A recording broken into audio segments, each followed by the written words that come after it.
a good policy is one that is efficient or is cost effective.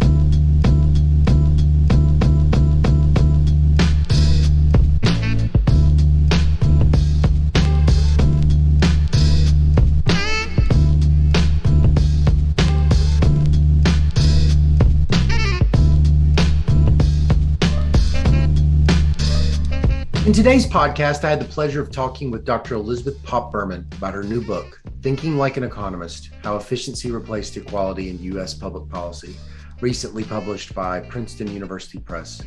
This book is likely of interest to anyone interested in economics, public policy, or just the intellectual foundations of 20th century American social policy. Dr. Berman is an associate professor of organizational studies at the University of Michigan and a sociologist by training, and this is her second book. My name is Scott Cunningham, and this is Mixtape, the podcast. This is really fun to meet you, Elizabeth. Elizabeth Popp Berman. Thank you for being on the podcast. Thanks for having me. It's really good to talk to you today. Well, so before we get started, can you? We're talking about sort of the topics of your new book. Thinking Like an Economist, How Efficiency Replaced Equality in U.S. Public Policy, just came out from Princeton University Press. Before we start getting into the meat of the book, I was wanting just to kind of learn a little bit more about you and your background, where you grew up and what your childhood was like. Yeah, so I grew up in Western Pennsylvania in kind of the middle of nowhere country, very small local place. And, I grew up, my parents were teachers. I grew up on a farm. Oh. And it was the kind of place where people didn't really leave a whole lot. So I always kind of, felt a little bit constrained there. And I ended up going to college at Penn in Philadelphia. And that was sort of my entree into the big city and then into academia from there, I guess. But but my parents are still there, and that's where we go. Yeah, see them for the holidays and stuff. It was a small town in Pennsylvania? Is that very small town, yeah. Oh, okay. Yeah. I bet that was, what kind of stuff did you like doing as a little kid? We did 4-H. We had sheep, I played with my brother because there wasn't anybody else around. So that's kind of Yeah. I grew up in a small town in Mississippi, and it was like wonderful until you hit like high school, and then you're like, oh, there really is nothing to do here. Yeah. No, it's a little bit idyllic in a way, but then you kind of start to outgrow it. You're like, ooh. Yeah. And so your academic career, so you at Penn, tell me about Penn. What did you end up studying at Penn? What were you interested in? So I studied sociology from the outset. So I was a sociologist as an undergrad too, although I wasn't particularly focused as an undergrad. I just kind of did the major like you do. And then after that, I went and I worked for a small foundation for a little bit and decided that I was interested in going back and getting a PhD. And so that's kind of when I started to focus my interest in a little bit. And then I went to Berkeley for a PhD. Yeah. What were you interested in? What kind of stuff were you interested in as a student in college? And how was that different from when you ended up at Berkeley? Yeah, honestly, I think in college, my interests were really scattered. I guess I have always, there's pieces that are kind of through lines. I've always had interest in some ways in thinking about, broadly how markets are organized and sort of like the cultural spaces around those, right? So I don't know. I remember writing a paper as an undergrad, a big paper on conditions that facilitated technological innovation throughout history. But I've also always had kind of these interests in higher ed and sort of sociology of science and these sort of spaces around knowledge production too. So that's kind of some of the areas. So why'd you end up in sociology if you were so interested in markets and not ended up in economics? Yeah, it's a good question. I think the pieces that have always interested me are more sort of the squishy cultural factors around the edges, so how do we think about what kinds of what are our broad frameworks for thinking about when do we want to govern parts of life along market principles, and when do we want to think about doing it along other lines? Right. And there was when I started, when I started graduate school, I got very interested in like, agent-based models for a while, and sort of thought, oh, well, maybe it's sort of like Thomas Schelling kind of models, and thought, oh, maybe this is sort of a more formal space that interests me. But I kind of ended up taking more of a historical turn, and then just sort of kept following that direction. Right. So in sociology, how do I think about your kind of methodological background? It's like, so it's probably more in the qualitative branch, but you're not an ethnographer. So, but how would I think about it? Yeah. I mean, I think, comparative historical methods, historical thinking about case studies, sort of leveraging comparisons across qualitative cases, that's the kind of the broad space that it's in. But not an ethnographer either. Right. So what'd you study at Berkeley? What'd you specialize in? Yeah, I mean, like just in terms of, so what were my exam areas? So one was, work in organizations was one broad area, or working at organizations. Those were two separate areas.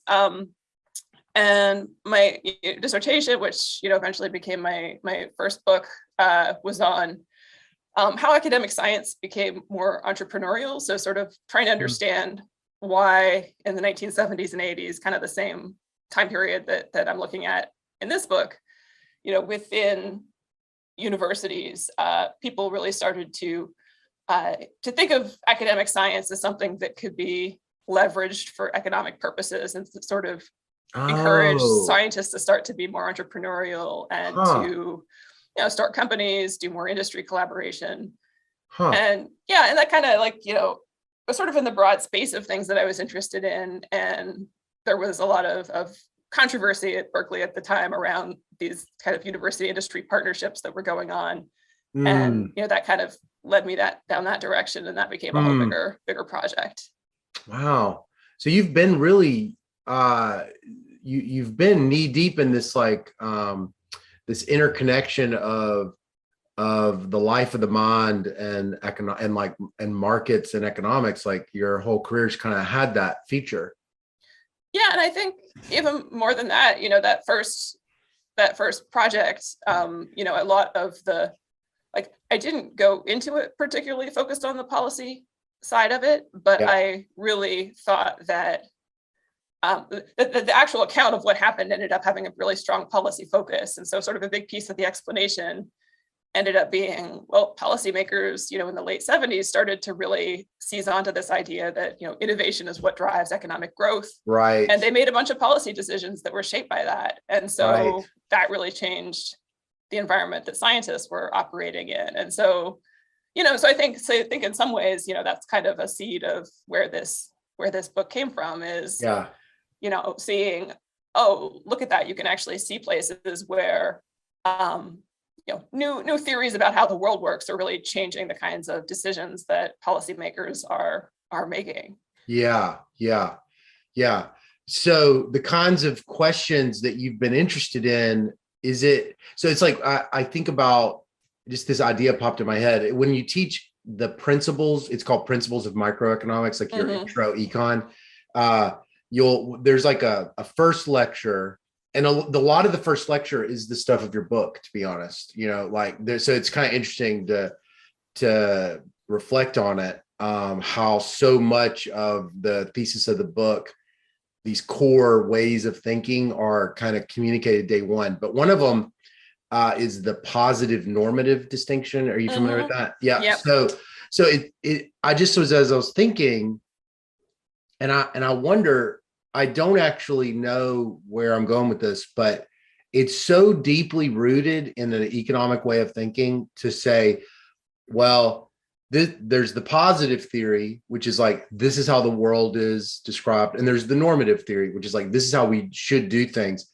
But deep inside it, there is this point of contention, because so much of the positive pieces are kind of normative, like things like rational, like the way, that you should take an action if the benefits outweigh the costs. It's it's a subtle nudging that you do to the student. And it's sometimes when you talk about it, you'll catch yourself doing it, because you'll say, this is how the way people are.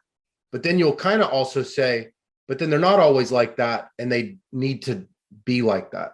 And I just wondered, this economic way of thinking about the positive normative, how has that been? How is it? What do you, as not being an economist, when you see an economist sort of reason that way, what are the salient things that you notice that like an economist is oblivious to?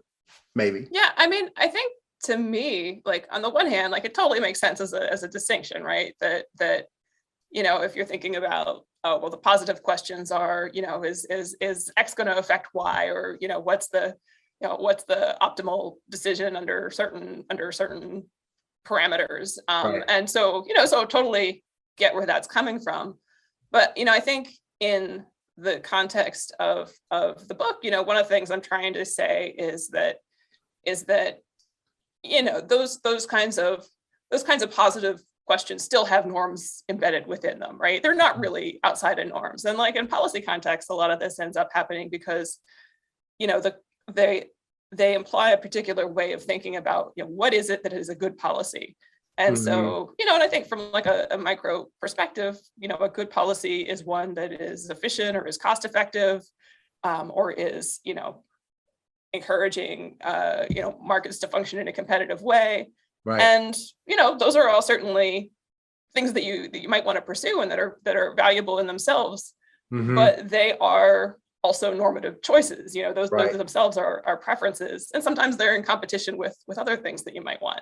Right. And so you when you sort of interact with economics as a field, it sort of seems kind of obvious. These kinds of things seem kind of obvious in a way that is an economist can't see. I guess I'm trying to figure out like what is it that keeps the field of economics from not being, in your opinion, aware of that or talking about that or caring about it, about that there's this deep level of value within the system that's just not within the field that's just not taken seriously or not recognized?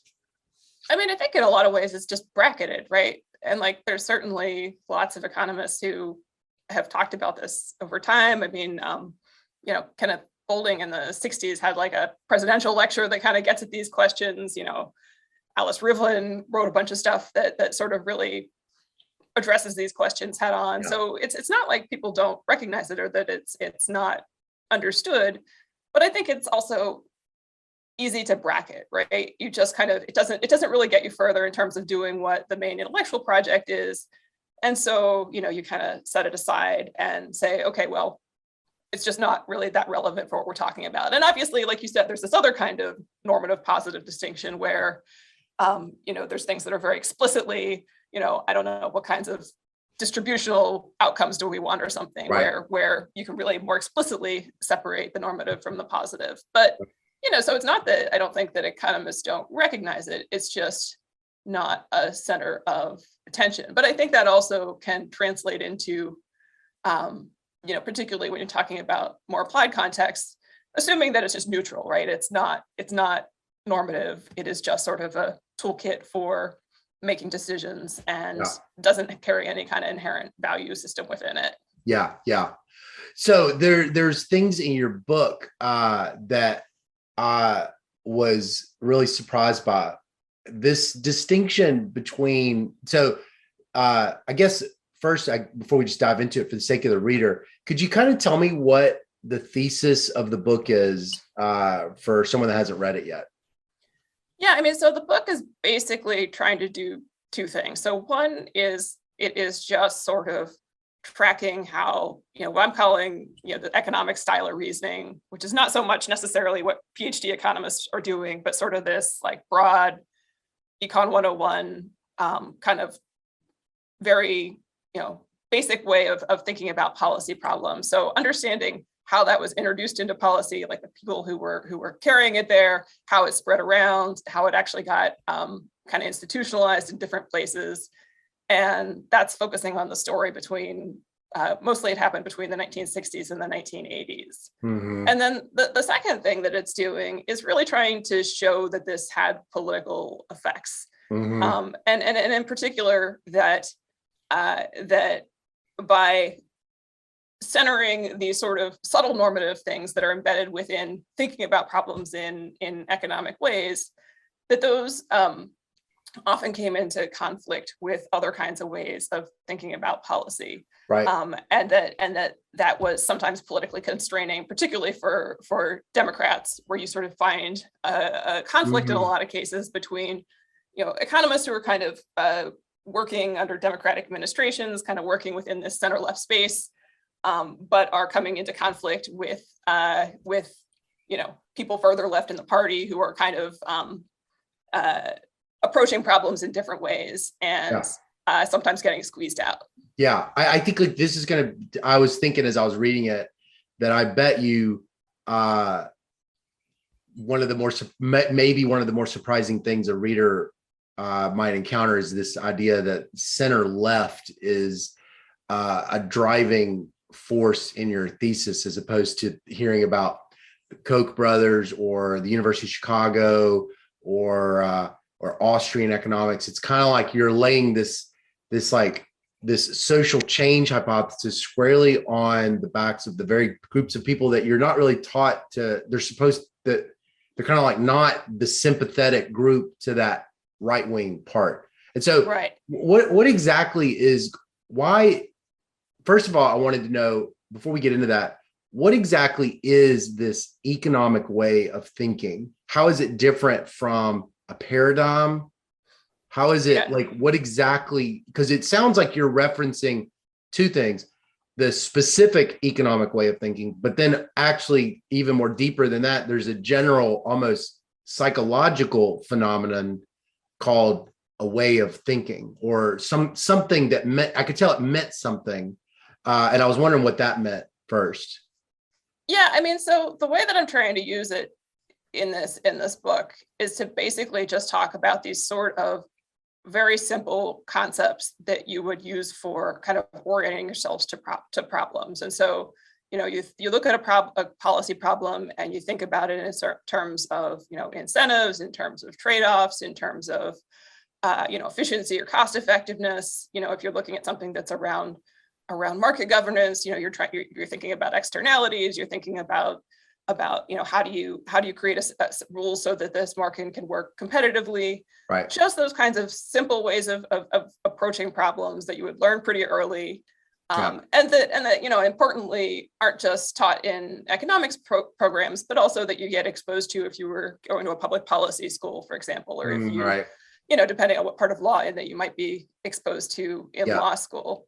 Yeah. And so that can be, it's obvious it's got some relationship to what people are doing in economics departments when they're doing research and stuff, but it's a little bit simpler than that. Yeah. And it can often, kind of depart from that, right? It's not necessarily tracking very closely onto whatever's going on in the cutting edge of the discipline. Yeah. Yeah. Well, so is this economic way of thinking just a collection of facts or something, or is it like why does it matter? What exactly? I mean, because it sounds like it's not policy recommendations and it's not research even. It's more like it's something else. I mean, why is it important in your thesis? Yeah, I think a lot of it is because it gives you sort of an approach to thinking about what makes for good policy in a lot of different policy domains. And I think this is, one of the things that I'm trying to do in this book and to convey is that, it's kind of in a lot of ways, it's so naturalized that even if you're, not an economist, this is kind of a familiar way of thinking about policy problems and what makes for good policy. Right. But you really see that this is a way of approaching policy problems that kind of has a very specific historical origin and really comes to prominence at a particular moment in time. And so, so really in the 1960s, you see these ideas introduced, they're kind of, some of it's coming from the Rand Corporation, and then it's coming into government via people who are introducing this new budgeting system. And they're really developing, the idea that, okay, how do we think about what a good policy is? A good policy is one that cost effectively allows us to achieve our goals. And that means, thinking about policy in a way where you have these relatively identifiable goals that you can measure. You can think systematically and quantitatively about, how do we compare different potential paths to achieve that? And that's really the toolkit for thinking about, what a good policy solution is. So there's this big piece of it, that's about cost effectiveness. There's that level of self-reflective kind of discussion happening in the 60s of like the good society is one that minimizes cost. Yeah, and so really where this is coming from and where it's coming out of is it's coming out of the Rand Corporation in the 1950s. And so, I don't know how much people know about Rand in general. I mean, obviously, I don't know, at least I think of it today as like they do education and healthcare policy and stuff. But right at the time, it was very much a defense organization. It was funded by the Air Force. And so they're really focused on, solving defense problems that were, important in this Cold War context. And what happened was that while Rand kind of started out being dominated by physical scientists and engineers, a lot of the kinds of questions they were interested in were sort of optimization problems. And so they really wanted to know, how do we, so the Air Force's problems were things like, what's the optimal way for us to locate all our bases so that we are protected in the event that the Soviets have a first nuclear strike? And so they developed these ways of providing answers to these questions. They work pretty well in defense in this defense context. But the folks who were there, we were like, well, these are approaches to thinking about policy decisions that we can really use in a lot of different places. This is something that we can apply to something like education policy or something like health policy. And so it kind of started in that space. And then it came to Washington in defense. And then in 1965, President Johnson said, okay, let's take this toolkit that we've been using at the Defense Department and let's apply it, let's roll it out at all the federal agencies. So let's apply this to, to the war on poverty. Let's apply this to, can you give me an example? Health policy and so on. Like if he's doing it with the war on poverty, like what kinds of unique features are there that wouldn't be there had, hypothetically wouldn't have been there had Rand not done this? Like what are we talking about? Yeah, so the specific like tool through which this was brought in, it was called the Planning, Programming, Budgeting System, PPBS. And basically what it was saying is that the way the government should budget is by identifying, again, kind of what are the quantifiable goals of a particular agency, kind of systematically thinking about what are the different programs that might get us to those goals. Yeah. And then systematically comparing which, based on the information we have, which do we think is going to be the most cost-effective way of achieving those goals. And so, obviously, you can kind of apply this to any policy area, but in anti-poverty policy, for example, it was introduced kind of in the context of a big conflict over what the war on poverty was actually going to look like. Yeah. So in the early days of the war on poverty, it was organized around this idea of kind of maximum feasible participation. And so it was sort of based in this theory that, the way you solve poverty is to give poor people more political voice, and then they will be able to participate in government, and they'll be able to sort of articulate demands and so on. Okay. So that was a very different way of thinking about poverty. Yeah. Right. And it was, rolled out initially kind of before this PPBS system had been implemented. And it created a lot of conflict, right? So it introduced, all of a sudden you've got people in, poor people in cities are getting money to kind of organize and make demands on the mayors, who are often Democratic mayors. It's creating political problems for the Johnson administration. It's kind of fracturing along racial lines because, you're often talking about Black communities and white mayors. And, I have literally never heard any of this before. Yeah. So you read the book. But yeah, I mean, so that was a very different way of thinking about like what it is that you're trying to do when you want to solve poverty. Yeah. And, and the folks who were implementing this PPBS system, they were like, well, okay, the solution to poverty is a negative income tax, right? Like, it's just, it makes sense, that the problem is people don't have enough money. Sort of a cost-effective way of solving that is that if you, if your income's below a certain point, right, we give you money. Right. And, and within that policy space, there was a lot of conflict between these different groups of people because they just had different ways of thinking about what is the problem that we've got here and like what's our starting point for thinking about solutions. Is it as organized, this like kind of other way of thinking? I mean, is this like this other way of thinking that's like, giving voice to poor people and having them be participants in the democratic process and stuff? Like, is there a organized, like, set of writers or things that I should be thinking of? Or is this just kind of like just a natural, common sense approach that just gets crowded out? So I think it is like, I think on the one hand, like there are certain themes there's certain like competing themes that pop up in different times and places. I think on the other hand, some of it is pretty specific, right? Like the people who are making these arguments were very much in the context of this very specific political moment. Yeah. And, it's, they had their own coherent ideas, but it's not like it's a single framework that's a competing framework that's been passed along. Right. But I do think like the places where you really see competition between this broadly economic approach to problems and these competing ways of thinking about it are often it's around claims that are made on the basis of rights, right? So, you have a right to healthcare. You have, there was a push for welfare rights for a while in the 60s and 70s. You have a right to a clean environment, where the concept of rights kind of pushes you towards thinking in terms of absolutes and everybody should have access to it no matter what. And it kind of pushes you away from thinking of things in terms of costs and benefits and, how do we think about doing this most efficiently? And so, so it's not so much like one set of thinkers necessarily, or like a competing discipline, but there are these particular types of political claims that often kind of come into conflict. They are in conflict. They're sociologically in conflict because they were competing voices in a particular policy debate.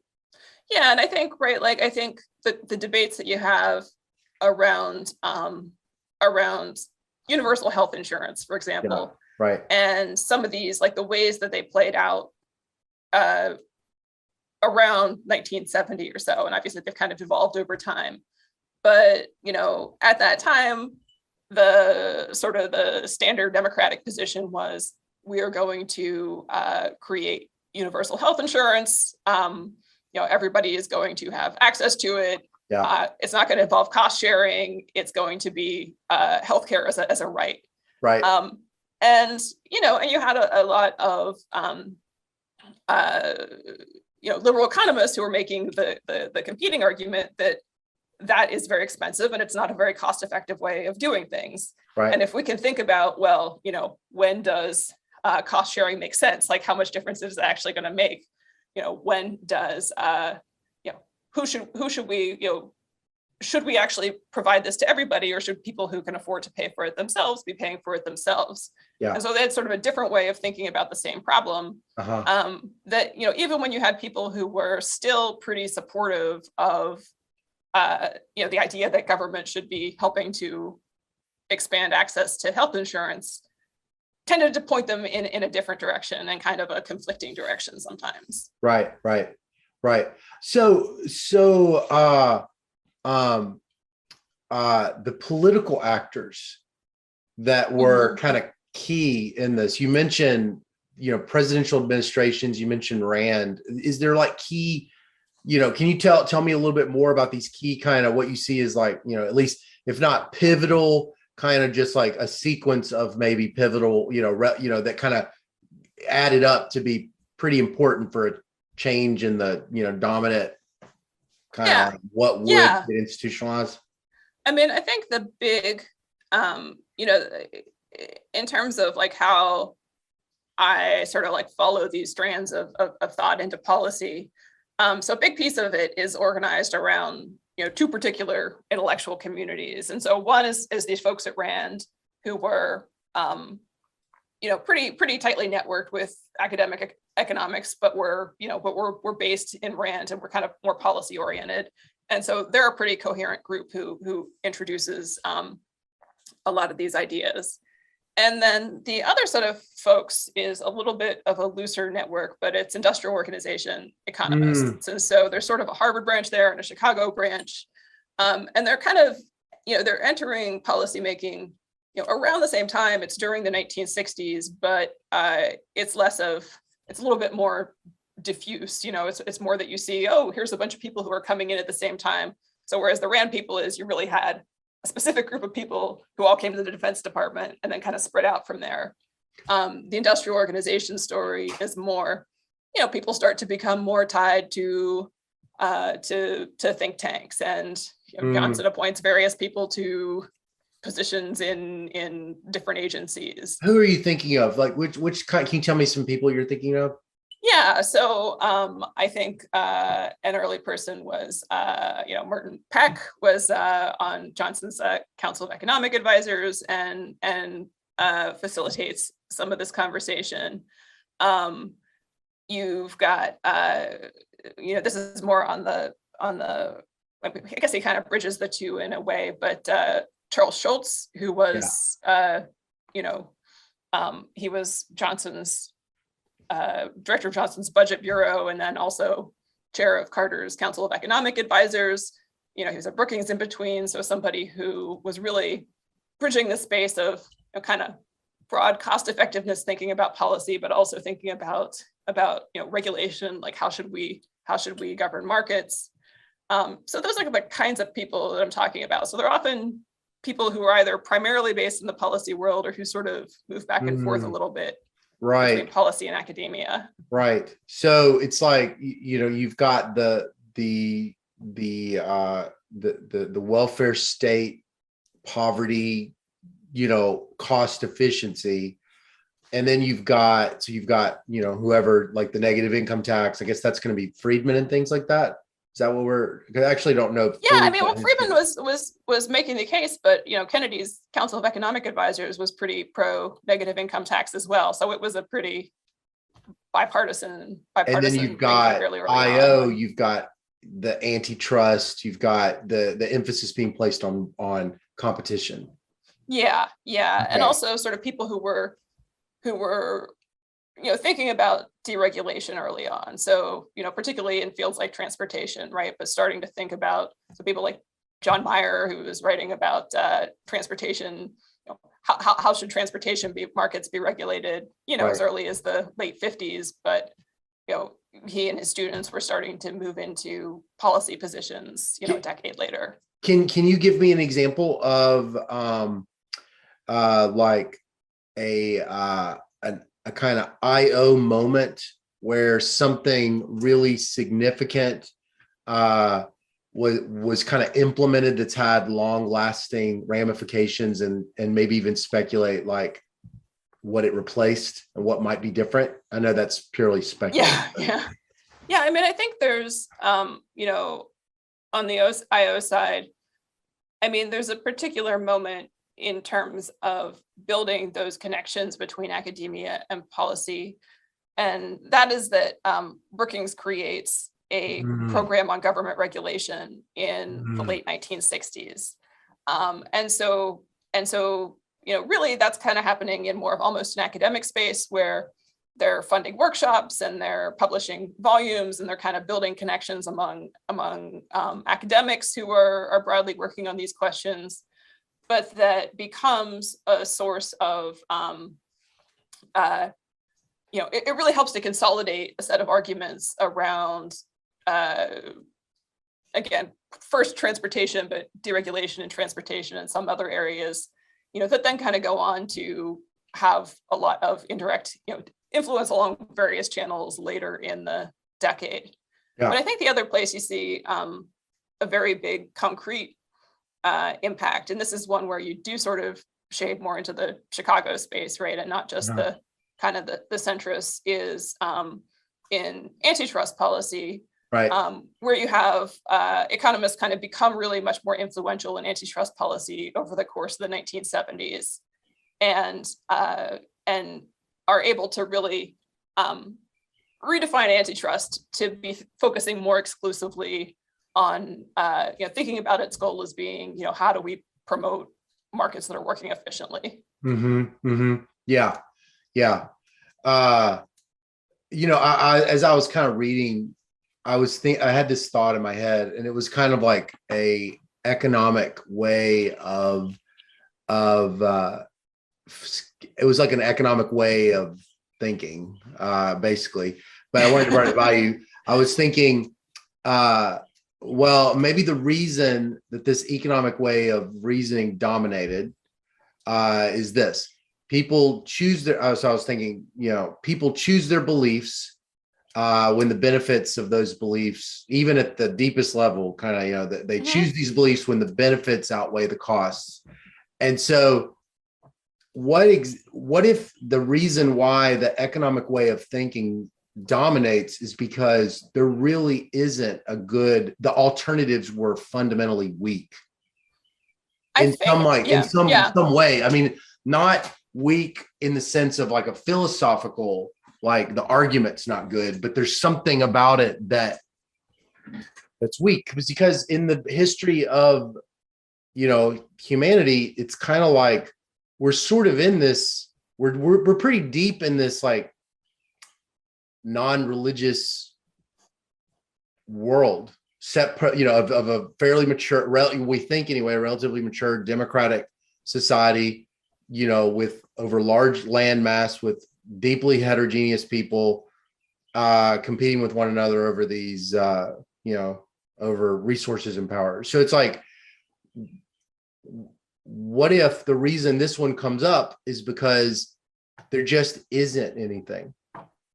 Yeah, I mean, I guess, so I think the piece of that where I would agree with you is I think there's things about this particular approach to thinking about problems that are really useful, right? And really good at solving problems, including in political context. And so I think, right, there's one way to read this whole story that kind of says that, okay, well, you see what you've got in the 60s and the early 70s is you've got this big expansion of government, and it kind of creates this demand for thinking about how to control and manage it.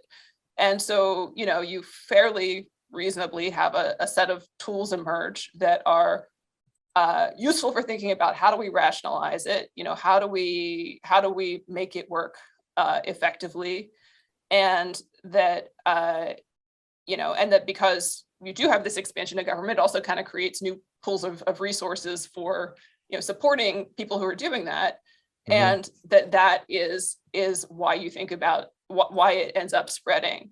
I think where I would differ a little bit is that I think that what it overlooks sometimes is that some of the things, many of the big things that have been accomplished politically have kind of happened outside of these frameworks.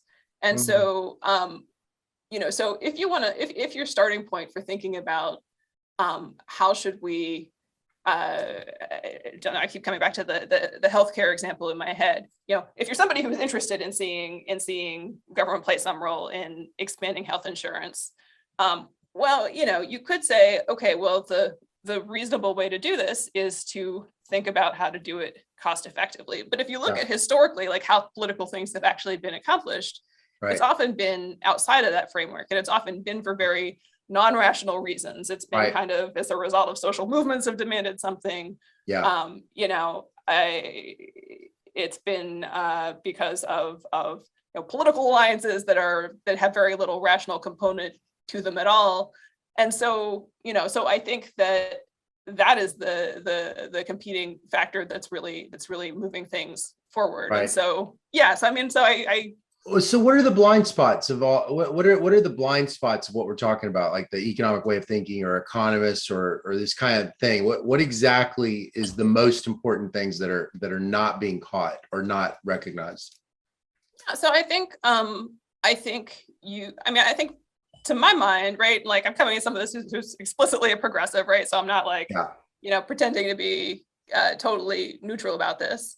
To my mind, some of it is in how ambitious you are in thinking about the starting points of policy spaces. And so, so I think, for example, and sort of thinking very explicitly, not only about what kind of policy makes sense, but what kinds of policies actually resonate with people, kind of can gain broad public support, can help you sort of create alliances or coalitions that will support them, and so on. And so, I think climate is a really good example of this, where, I would be totally thrilled if we could institute some kind of cap and trade program, and that was actually something that was able to be put into place. Right. But I think politically, several decades have shown that that's not really something that's been getting us somewhere. And so then I think you need to think about, okay, maybe our starting point shouldn't be what is a rationally sensible kind of solution to too much CO2 production. I think the starting point has to be a political one of, maybe we need to be thinking about things that might not be your first choice solution from an economic perspective, but that have the potential to build a coalition that can get something done, or that can really that give you a better path to actually achieving the outcome that you want. Yeah, right.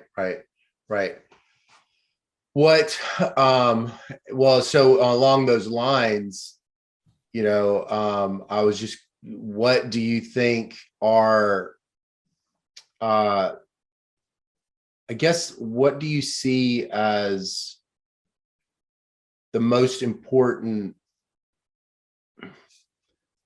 for addressing any of these, in your opinion? Like, I guess, is this correct? The issue is not really the way of thinking. The issue is the implications that this is having for policy and people. Yeah, I think that's right. Yeah. Right. So it's like, it's not. So in light of that, what do you see as the emerging problems that are kind of like, we're on some, that you see as like we're on a path to a real collision?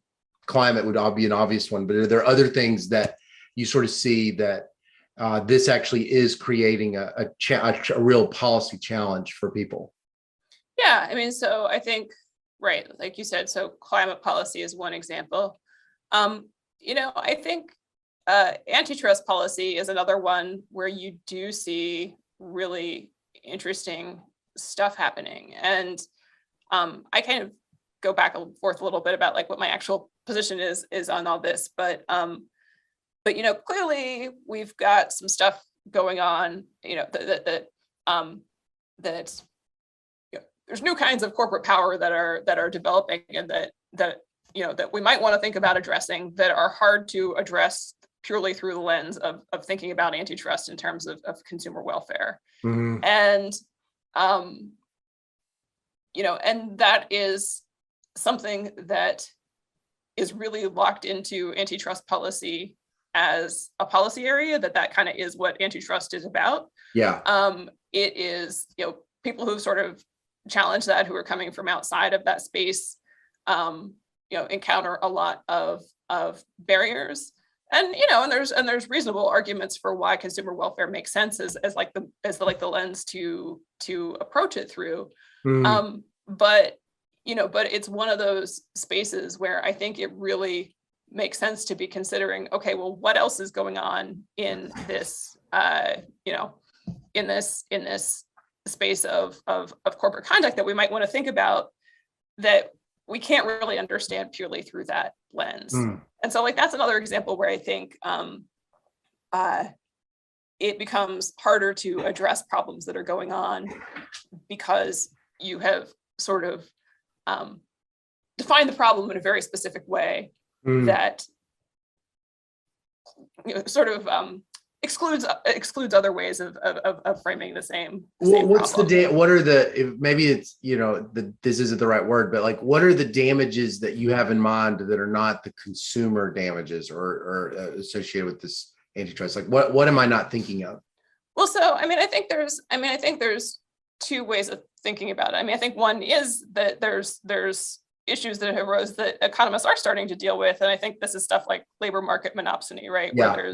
Where there's like a lot of research going on and not something that was really on the radar 10 years ago. And people were saying, okay, well, this is something that, and then I think that's hard enough to introduce because it's still kind of outside of the way that people have thought about policy, but it's still very much in that economic space. And then I think you have the different set of issues, which maybe antitrust isn't the best way to deal with these, but things like what are the implications of Elon Musk being able to buy Twitter, right? What does that actually mean if you've got sort of a big platform that's a public space and it kind of plays this democratic role, and certainly has some kind of implications for the public sphere. Might have other kinds of political implications. But there's really no way to talk about that kind of problem within the same sort of framework. Right. So maybe there's kind of two different directions you could think about it. Yeah. Well, like, it's funny. It's making me think like, what is the other way of thinking that it's crowding out? And it's like, I don't know how to articulate what you just said. Like, what am I supposed to be worried about with Musk being, is it the disproportionate influence of one person? But it's like, that doesn't fit into, there's nothing to quantify, No, and I think you're right. I mean, I think there's not one alternative way of conceptualizing problems that you can say that fits a lot of different spaces equally well. And I think in specific cases, you could say, well, what are the specific things that you might be concerned about, right? So is it that we want to, ensure that, that there's certain ground rules for like how speech is set up within platforms that have, that have access to it, that serve a certain number of people, or that serve a certain size of, that control a certain amount of the public sphere. Right. In other contexts, it might be about political influence in one way or another. So I think that's partly why, I think that's part of the power of economics, right? Is it does have this really useful framework that you can apply to a lot of different contexts. Yeah. And that is very coherent and flexible at the same time. And so I think, I don't see one coherent alternative emerging. I think it's going to be more ad hoc and sort of look different in different sorts of spaces. Yeah. Well, before we end, this is really, this is all kind of new for me to read in this way. I got into economics because I read Gary Becker's Nobel Prize speech on the economic way of thinking, titled "The Economic Way of Thinking," and got so much of my career has been focused on things that you could apply that way of thinking to that you didn't ordinarily. It's like sex was a big part of it, abortion policy and sex work and marriage markets and as well as drugs. It's kind of like, it was really, so it's kind of like as I was reading the book, reading the book and talking to you, I just was kind of like thinking how difficult it is for me to pry it back, because I don't know exactly where it's so now kind of deep in the soil, that I don't know how to, because your book is sort of asking, it has this mirror piece to it, but it's so focused on history and it's so focused on social policy and social change but I keep seeing myself in it. And I realize like, I don't know how to let go of some of this, even if I wanted to. It's just real deep into once you're in it, for me, it's really hard to not think this way. Yeah. And I think, right, like, on the one hand, this is just like how academic training works, right? Like by the time you've done a PhD, you're sort of honed in on a particular way of seeing the world, and that just is kind of locked in. But but I also I totally get the appeal, right? Like the Becker models, and like why it's really intellectually compelling to think, okay, well, like how can we extend this to different places, and how can this provide insights into different sorts of behavioral domains where we hadn't conceptualized problems that way before.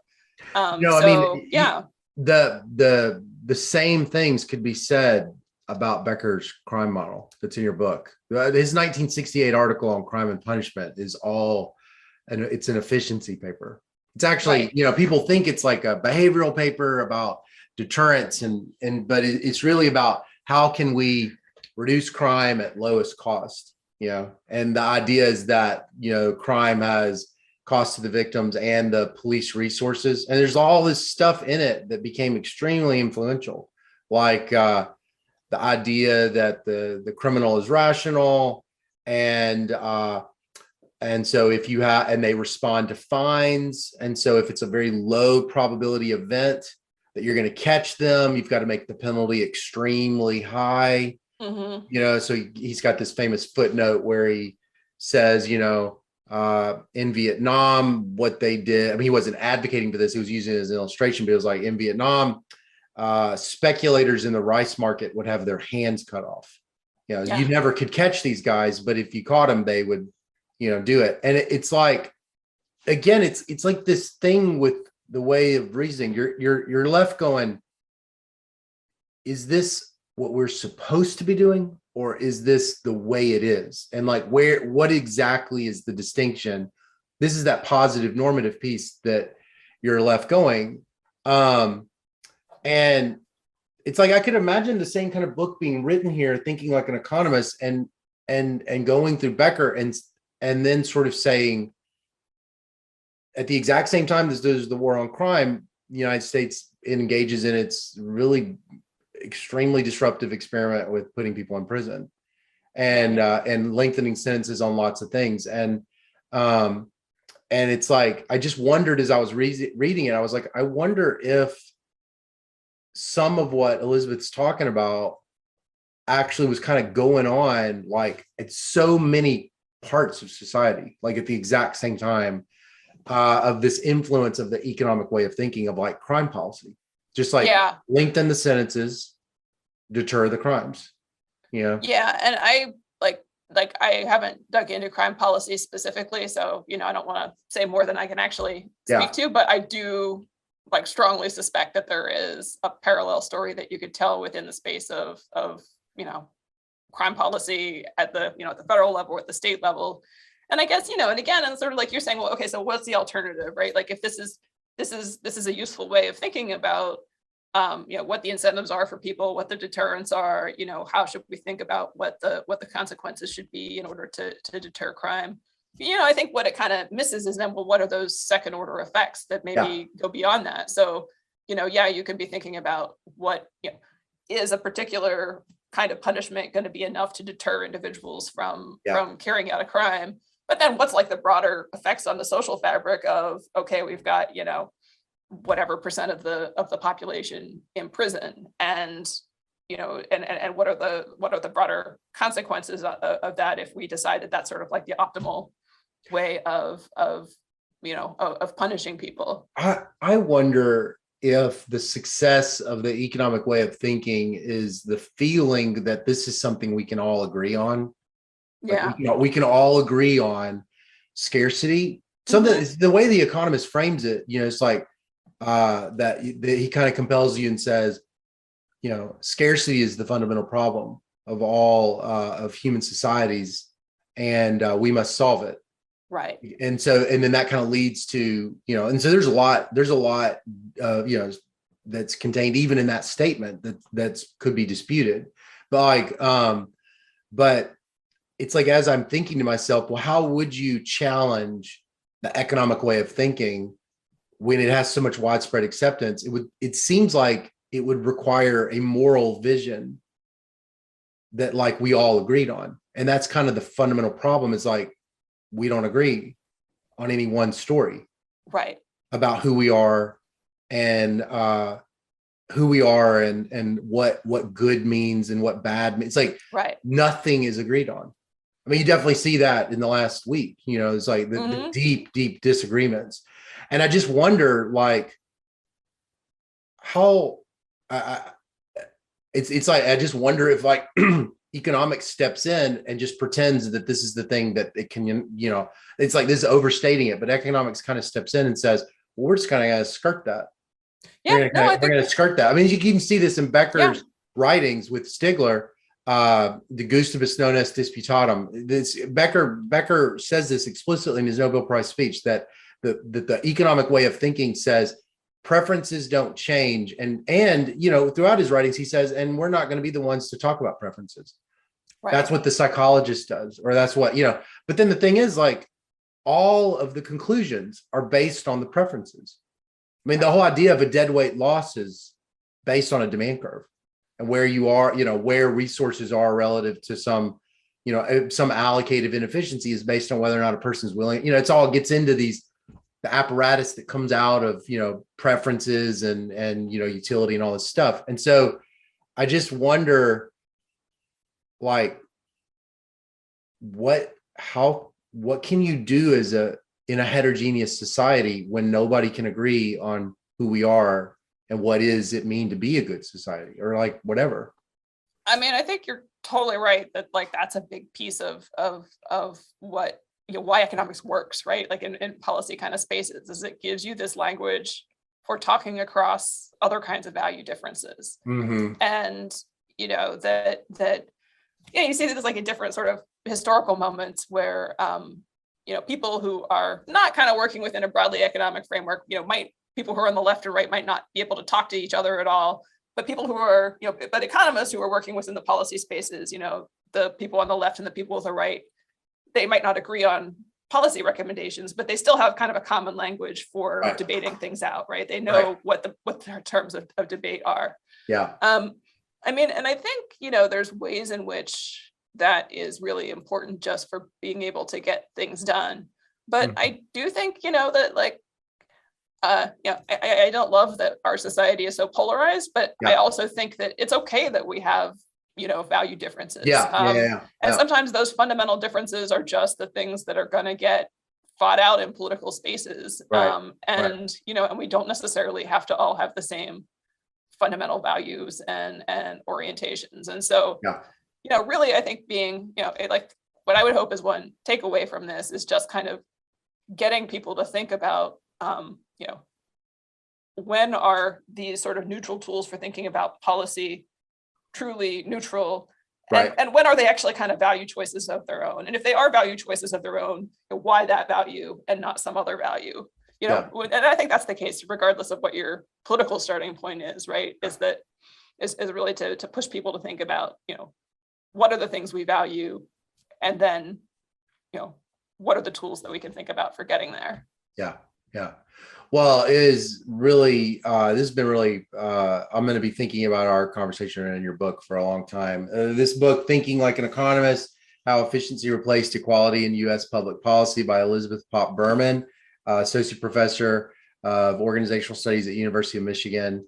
Just came out, Princeton University Press. Highly recommend it for anyone interested in economics, public policy, intellectual history, in the United States.